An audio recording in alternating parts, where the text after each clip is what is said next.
कुठं आहे अंगठा कुठं आहे अंगठा इथे आहे अंगठा इथे आहे कसं काय चाललंय कसं काय चाललंय छान छान चाललंय छान छान चाललंय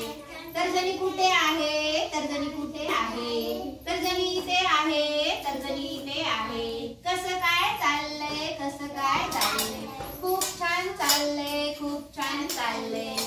मध्यमा कुठं आहे मध्यमा कुठं आहे मध्यमा इथं आहे मध्यमा इथं आहे कसं काय चाललंय कसं काय चाललंय छान छान चाललंय छान छान चाललंय अनामिका कुठे आहे अनामिका कुठे आहे अनामिका इथे आहे अनामिका इथे आहे कसं काय चाललंय कसं काय चाललंय छान छान चाललंय छान छान चाललंय करंगळी कुठे आहे करंगळी कुठे आहे करंगळी इथे आहे करंगळी इथे आहे कसं काय चाललंय कसं काय चाललंय छान छान चाललंय छान छान चाललंय पाची बोटे कुठे आहे